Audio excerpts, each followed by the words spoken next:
एक बार स्वामी विवेकानंद जी से पूछा गया, hello sir, you are coming from India? तो स्वामी विवेकानंद जी मुस्कुराते हुए बोले, जी हाँ, मैं भारत का निवासी हूँ।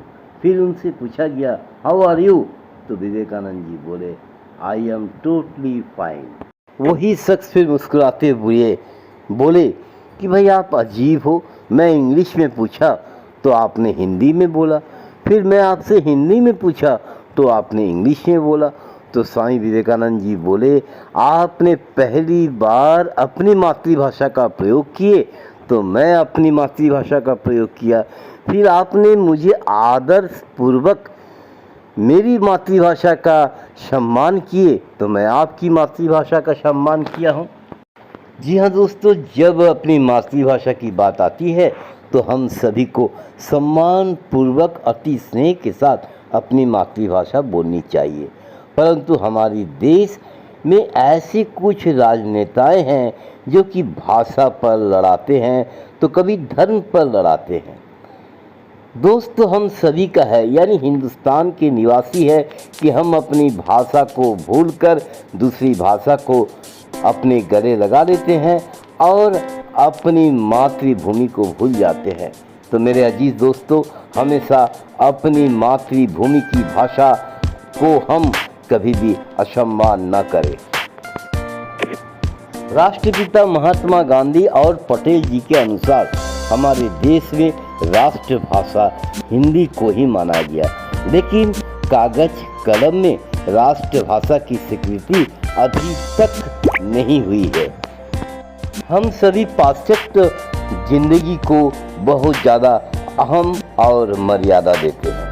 अंग्रेज चले गए 1947 में, लेकिन आज भी हम अंग्रेजी को अपनी बोलचाल में बहुत ज़्यादा महत्व देते हैं।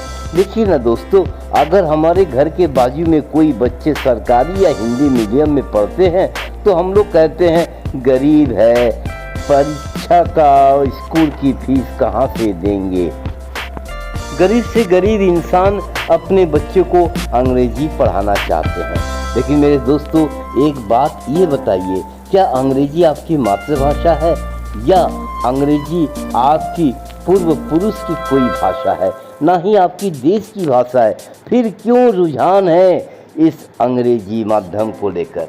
इतनी बड़ी देश है भारत, जिसे हम पूज्य से प्रणाम करते हैं, हमारी देश के लिए हम गर्व करते हैं, लेकिन दूसरी ओर हमारी राजनेताएं कभी भाषा पर लड़ाते हैं तो कभी धर्म पर लड़ाते हैं। आज महाराष्ट्र में भाषा पर लड़ाई, भाषा पर जंग हो रही है, हिंदी वर्सेस मराठी। लेकिन मैं आप सभी से ये बताना चाहूँगा कि आज हमारे जितनी भी बड़े बड़े सेक्टर हमारे देश में हैं, अंबानी कहिए, बिरला कहिए, टाटा कहिए, LIC कहिए, स्टेट बैंक ऑफ इंडिया कहिए, सारे ये बड़े बड़े यूनिवर्सिटी की जो हेड ब्रांच है, ये ब्रांच मुंबई में है और मुंबई में फिल्म इंडस्ट्री भी है, जो हमारे हिंदुस्तान को सबसे ज़्यादा टैक्स पटाते हैं। लेकिन आज जिस महाराष्ट्र में लड़ाई हो रही है भाषा को लेकर, आज उसी शहर में बड़े बड़े कंपनियां, यानी जैसे Tata, Birla, Reliance, LIC, state bank of India, ये सारे का मुख्य कार्यालय उसी राज्य में ही है। अगर ये अपनी राज्य की जमा किए हुए राशि उस राज्य में नहीं भेजे, या सबसे ज़्यादा टैक्स देने वाले कंपनियां अगर वहां से अपनी हेड ऑफिस को स्थानांतरण करके अपनी राज्य में लेकर के आए, तो उस राज्य की विकास कैसे होगी?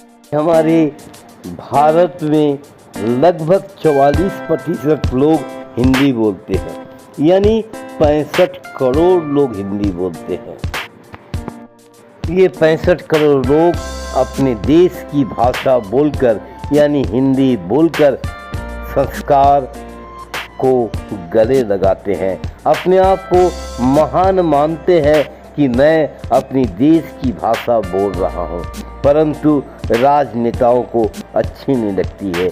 बिहारी बोलते हैं कि हमारे राज्य में रहो तो हिंदी बोलो, तेलुगु बोलते हैं, हमारे राज्य में रहो तो तेलुगु बोलो, और केरलियन बोलते हैं कि हमारे राज्य में रहो तो केरलियन बोलो, अन्यथा मैं तुम्हें मारूंगा, फटकारूंगा और अपने शहर से दूर निकाल दूंगा। भारत ही एक ऐसा देश है जहाँ पर हर राज्य के लोगों का सम्मान, हर राज्य की भाषाओं को सम्मान करते हैं, मगर राजनेताओं को ये सहन नहीं होता।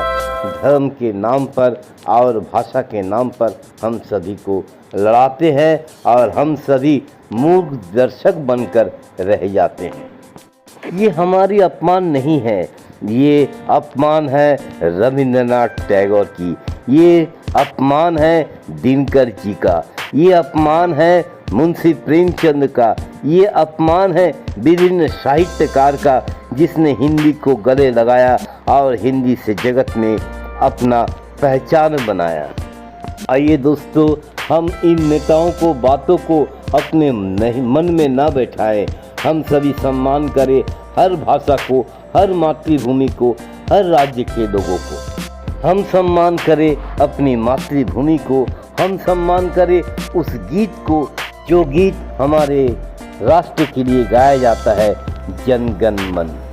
मेरे अजीज दोस्तों, हम सभी एक है, एक रहेंगे, हमें कोई अलग नहीं कर पाएगा, चाहे जाति के नाम में हो या धर्म के नाम पर।